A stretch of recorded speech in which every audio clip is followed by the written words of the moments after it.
इनकी इंक्वायरी की जाए, अगर इनके पास लाइसेंस नहीं था तो इनको निकाला जाएगा। मतलब कोर्ट के डिसीजन के बाद इन्होंने 12-13 लड़के वो निकाले जिनके ड्राइविंग लाइसेंस पे हैवी गुड्स व्हीकल की एंडोर्समेंट नहीं थी। तीसरा, एक बाप के 5 बच्चे बडगाम से और पांचों के नंबर ऑलमोस्ट बराबर,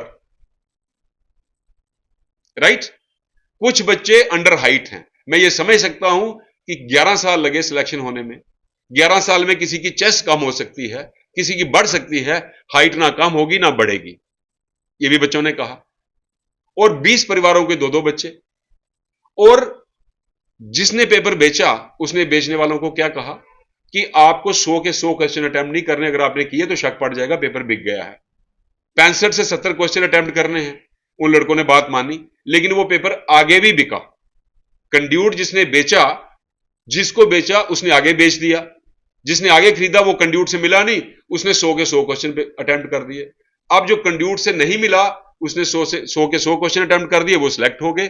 जिन्होंने कंड्यूट की बात मानी 75 क्वेश्चन अटेम्प्ट किए, वो सिलेक्ट नहीं हुए। पोस्ट ग्रेजुएट पीएचडी वाले सिलेक्ट नहीं हुए, 8th पास वो सिलेक्ट हो गए। अब जिसने पेपर परचेज किया वो एफिडेविट दे के मीडिया के सामने आया कि मैंने भी पेपर परचेज किया, मुझे सजा दे दो, लेकिन ये सिलेक्शन क्वैश होनी चाहिए। उसके बाद आप ये देखिए, 3 साल लगातार एजिटेशन के बाद उन बच्चों ने, हमारे भी प्रयास रहे, हमारी भी कोशिश रही, अल्टीमेटली एलजी साहब ने 12 दिसंबर 2022 को कमेटी कॉन्स्टिट्यूट की थ्रू जनरल एडमिनिस्ट्रेशन डिपार्टमेंट।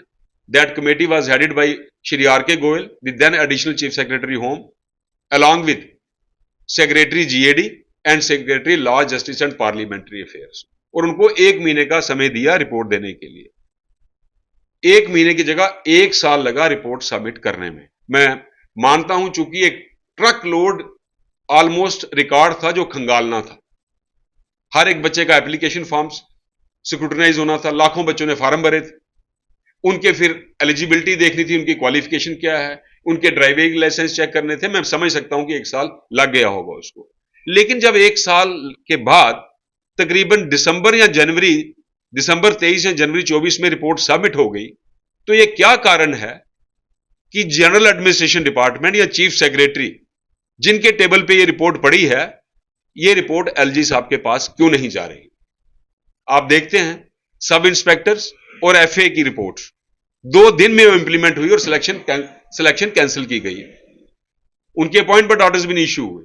ये एक इन बच्चों की सफलता थी, एक पहला माइलस्टोन था, एक पहली सक्सेस थी, जब हिस्ट्री में पहली बार हुआ कि अपॉइंटमेंट ऑर्डर्स इशू होने के बाद लोग काम कर रहे हैं, फिर भी कमेटी अपॉइंट हुई। इसका मतलब था कि इसमें कुछ ना कुछ इरेगुलरिटीज, इरेगुलरिटीज थी। अब आपके माध्यम से मैं लेफ्टिनेंट गवर्नर श्री मनोज सिन्हा जी से रिक्वेस्ट करता हूं, रादर अपील करता हूं कि अगर तो कमेटी ने रिपोर्ट यह दी है कि इस सिलेक्शन में कोई धांधली नहीं है, तो आप जो एक शक की परछाई उनके सर पे चल रही है, जो अपॉइंट हो चुके हैं, उसको दूर करिए। अगर कमेटी ने रिपोर्ट यह दी है कि इस सिलेक्शन में इलीगैलिटी हुई है, मनी ट्रांजैक्ट हुई है, पेपर लीक हुआ है, इनएलिजिबल कैंडिडेट सिलेक्ट हुए हैं, एक बाप के 5 बच्चे सिलेक्ट हुए हैं, एक कैंडिडेट कह रहा है मैंने पेपर परचेज किया, मुझे सजा दीजिए, तो उसके बाद अगर रिपोर्ट में यह आया है यह सिलेक्शन जो है इलीगल है, अनकॉन्स्टिट्यूशनल है, गैर संविधानिक है, लोगों के राइट्स वायलेट हुए हैं, तो यह सिलेक्शन कैंसिल होनी चाहिए। तकरीबन 4 महीने हो गए रिपोर्ट आए हुए, इस रिपोर्ट को इंप्लीमेंट करना चाहिए और पब्लिक डोमेन में लाना चाहिए। मेरी आपके माध्यम से फिर एक बार honourable lieutenant governor Shri Manoj Sinha ji से अपील कर रहा हूं कि जल्द से जल्द इस रिपोर्ट को पब्लिक डोमेन में लाया जाए, इसको इंप्लीमेंट किया जाए, पारदर्शिता लोगों के सामने लाई जाए, जैसा आपने हमारे साथ कमिट किया था कि एक भी भ्रष्टाचारी बख्शा नहीं जाएगा। इस जम्मू कश्मीर ने बड़ा भ्रष्टाचार आज से 50 साल पहले देखा है। अब बेशक थोड़ी सख्ती हुई है, लेकिन भ्रष्टाचार में कमी आई है। और ये this would be another feather in the cap अगर यह सिलेक्शन कमेटी ने कही है रिपोर्ट में कि यह गैर संवैधानिक है, गैर कानूनी है, इलीगल है या फैब्रिकेटेड है, तो इसको जल्द से जल्द क्वैश करना चाहिए, कैंसिल करना चाहिए।